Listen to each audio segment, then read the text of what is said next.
Bonjour à tous et bienvenue, ici Rems, votre coach santé. Et aujourd'hui, on va répondre à la question pourquoi il est important, il est intéressant, il est essentiel de s'étirer en fin de séance de sport. Donc aussi, pourquoi on dit ça? Parce que ça serait bien aussi de rechercher, tu vois, le pourquoi du pourquoi.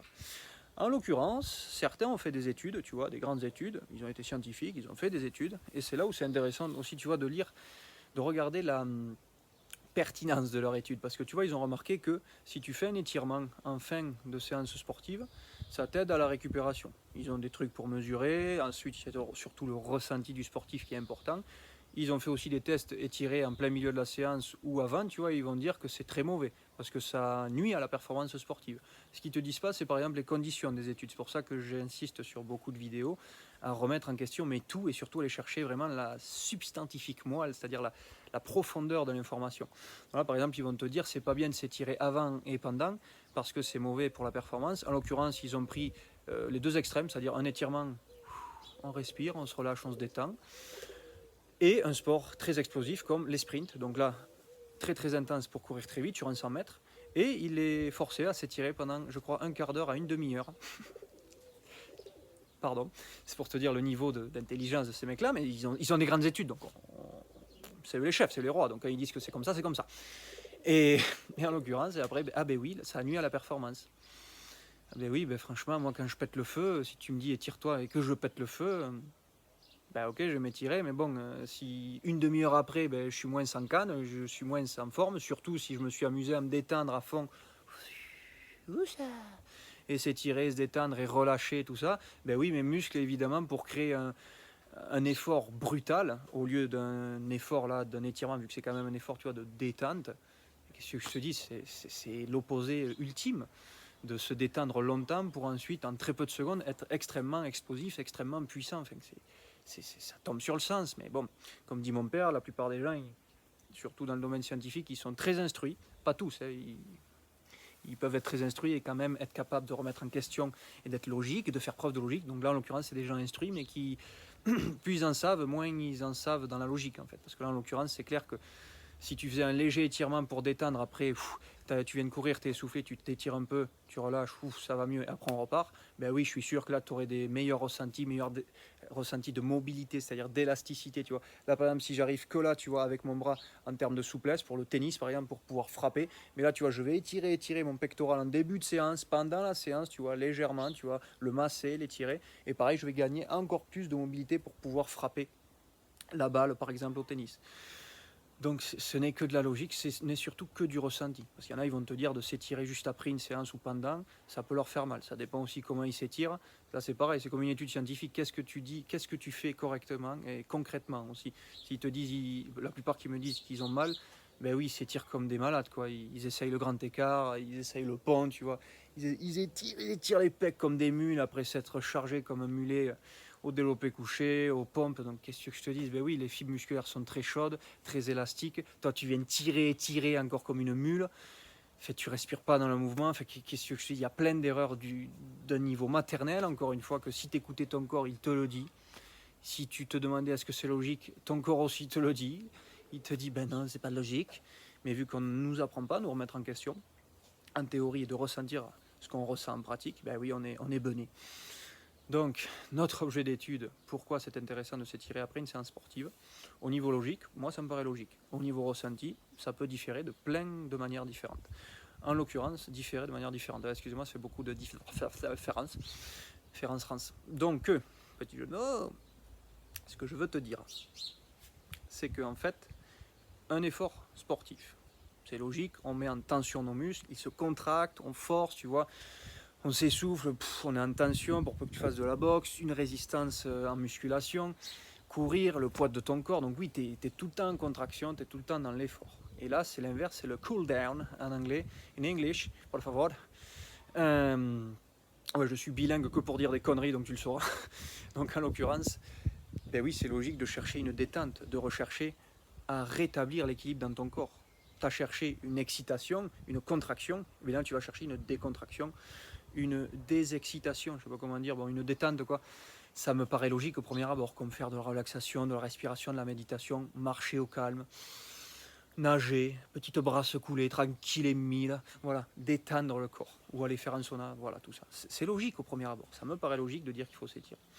En pratique, ressens ton corps. Je t'ai donné l'exemple tout à l'heure qu'il y a des gens qui n'aiment pas s'étirer après l'effort. En théorie, c'est vrai que ça peut être aussi contre-productif vu qu'il y a un risque de blessure accrue. Comme je t'ai dit tout à l'heure, les fibres musculaires, c'est-à-dire les cellules qui sont présentes dans tes muscles, sont très contractées, ont beaucoup chauffé. Suivant aussi si tu t'entraînes en plein soleil, que tu as bien chaud, que tu as un sweat et tout. Bon ben oui, évidemment, tu as plus d'élasticité que si tu avais très froid, tu vois, que ton corps était contracté, tu vois, là tu as gagné en élasticité, en chaufferie, en chaleur. Et donc évidemment, si tu vas en plus étirer, chercher à gagner encore plus en souplesse, tu vas aller plus loin que d'habitude, ça peut être intéressant, donc c'est là où tu comprends que c'est intéressant aussi de s'échauffer avec une séance d'étirement. Mais là, en l'occurrence, non, tu vois, tes fibres, elles ont été brisées, cassées, malaxées. Il y a aussi quand même des étirements, tu vois, dans des mouvements sportifs, tu vois, comme je reprends l'exemple du tennis, boum. Donc évidemment, tu viens chercher l'étirement pour frapper ensuite. Donc même s'il y a la contraction, il y a aussi l'étirement avant la contraction, je veux dire. Donc évidemment, tout mouvement fait en pleine amplitude, comme un squat en pleine amplitude, aller chercher le cul par terre, comme on dit, si tu as la mobilité, pas de douleur, tout ça, que tu gardes bien les pieds parallèles, tout ça, j'en parlerai dans d'autres vidéos, eh bien oui, tu as quand même une notion d'étirement et de contraction au niveau musculaire. Donc les fibres sont sacrément travaillées, tes muscles sont sacrément travaillés. C'est pas le moment de leur imposer encore une tension, encore un travail, encore un déchirement potentiel au niveau des ligaments, au niveau des tendons, de l'articulation et des fibres musculaires. Voilà. Donc en l'occurrence, quand moi je ressens le besoin de m'étirer, et ceux que je conseille aux gens, et ceux qui en pratique ça marche à chaque fois, étire-toi, ok, pour reposer, étire-toi, ok, pour rétablir l'équilibre, pour faire comprendre ton corps. Tranquille, on se réaligne. On respire, tranquille. On est présent, on écoute ce que notre corps a besoin de faire ou non. Et surtout, tu étires à peine. C'est-à-dire que là, tu vois, si je souhaite gagner en souplesse au niveau triceps, j'inspire, j'expire, je vais chercher plus loin. Tu vois, je vais chercher plus loin. Mais là, en l'occurrence, si tu veux juste étirer à peine alors que ton triceps est chaud, tu as fait des pompes, tu as fait des mouvements à la corde par exemple au triceps, voilà, tu as frappé dans le sac de frappe, tout ça, ça va beaucoup les renforcer mais aussi les travailler durement. Et bien là tu viens juste, tu vois, hop, là je sens l'étirement, tu vois, là ça tire déjà, hop, je m'arrête là, je respire et je me détends et je n'essaie pas d'aller plus loin, je sens la détente, tu vois, je la visualise, je contracte, tu vois, le biceps, les muscles opposés, tu vois, pour détendre un peu plus parce qu'en fait quand tu contractes un muscle, son opposé s'étire, se détend. C'est comme ça que fonctionne ton corps parce qu'il est intelligent. Et oui, c'est pour permettre un meilleur mouvement. Quand les muscles qui créent le mouvement, on appelle ça les agonistes, se contractent pour qu'il n'y ait pas de gêne des muscles antagonistes, des muscles opposés à l'agoniste, c'est ça le terme technique, pardon, eh bien, il se décontracte. Donc si tu vas contracter mon biceps, le triceps va se détendre, se relâcher, tu vois. Le cerveau va envoyer ce message pour relâcher ce muscle et aller plus loin dans le mouvement de la contraction, tu vois. Mais là, c'est pareil, j'utilise ce fonctionnement du corps pour justement augmenter, tu vois, l'étirement. Donc là, le but, je te rappelle, ce n'est pas de l'augmenter, c'est juste, tu vois, étirer différemment. Tu peux étirer totalement, tu vois, en relâchant tout. Je ne contracte pas mon biceps ou mes avant-bras, mes épaules, j'étire. Ou je peux contracter quand même, tu vois. Ça fait plutôt un étirement actif et ça marche quand même. Tu peux éviter d'aboyer quand je suis devant la caméra. Voilà, ces clébards, alors, c'est inadmissible, c'est inadmissible. Ils ont aucun respect. Donc, tout ça pour en revenir au fait que tu cherches à étirer. Tu vois là, je sens un étirement des pectoraux, je ne vais pas plus loin. J'inspire, je les détends, je les relâche, je les masse. Et voilà, c'est tout. Et surtout, tu ressens ton corps, s'il a besoin de faire ça. Des fois, j'ai juste besoin de m'étirer, tu vois, tranquille comme ça, en mouvement, tu vois, c'est juste un étirement bref. Ce n'est pas un étirement où tu restes en statique. Et j'ai besoin plutôt de me masser, j'ai besoin plutôt d'aller me faire un sauna, j'ai besoin plutôt d'aller nager, tu vois, aller chercher, ou une douche froide, tout simplement, pour marquer, tu vois, le avant-après entre l'activité sportive. Et ensuite, ça y est, terminé, on arrête de transpirer aussi. C'est pour ça l'essentiel de prendre sa douche, l'importance de prendre sa douche et surtout de préférence froide ou si tu as du mal, contraster, tiède, chaude, tiède, froide ou plus ou moins, tu vois. Et voilà, donc ça je ferai évidemment une vidéo sur les douches froides car c'est vraiment l'arme fatale pour beaucoup de choses, c'est vraiment une activité très géniale et en plus on peut la faire partout, tout le temps, où on veut. Donc voilà, tout ça pour te dire que les étirements sont essentiels seulement si ton corps te dit étire-toi. Et oui, je sais que c'est dur. Moi, le premier, quand j'étais plus jeune, j'avais déjà raconté dans une autre vidéo en 2-2, je te la refais. J'étais avec une jeune femme, elle était un peu plus âgée que moi de quelques années. Fin de séance d'étirement, après nous avoir montré tu vois, tous les étirements à faire, elle nous dit maintenant faites un mouvement que votre corps demande. Voilà. Et j'ai eu 0 sur 20.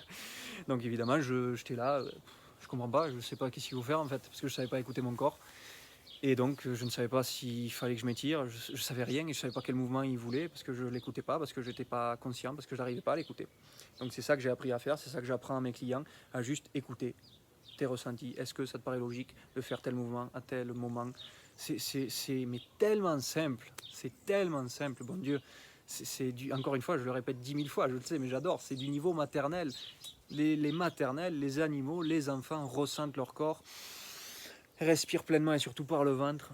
Ils adaptent leurs besoins, ils adaptent leur réalité à leurs besoins, à leurs ressentis. C'est aussi simple que ça, c'est instinctif. On a toutes ces capacités en nous pour respecter notre corps. Il nous guide tout seul vers la santé. Tu as juste à le suivre. Tu te mets dans la voiture et c'est déjà en mode automatique. C'est tout simple. Voilà, donc j'espère que cette vidéo t'a plu et que tu apprendras cette simplicité. Donc tu mets un gros pouce bleu si tu as aimé, si tu as encore plus aimé un petit commentaire, si ça t'a parlé pour les étirements. Et surtout pratique, hein, ça sert à rien d'écouter mes connaissances, surtout les pratiquer, notamment les étirements, c'est très intéressant. J'en parlerai aussi à d'autres moments dans d'autres vidéos, quand c'est qu'on peut pratiquer les étirements dans ta réalité, quels sont ceux qui sont intéressants à certains moments. Et encore une fois, tu le jugeras par toi-même, par tes propres ressentis. Est-ce que c'est mieux les étirements actifs, statiques, passifs, blablabla, la théorie. Et voilà, donc si tu veux encore plus de connaissances sur ce genre de sujet, c'est-à-dire sur la santé, abonne-toi à ma chaîne. Il y a justement une vidéo gratuite que je donne aux personnes qui s'abonnent, une vidéo privée.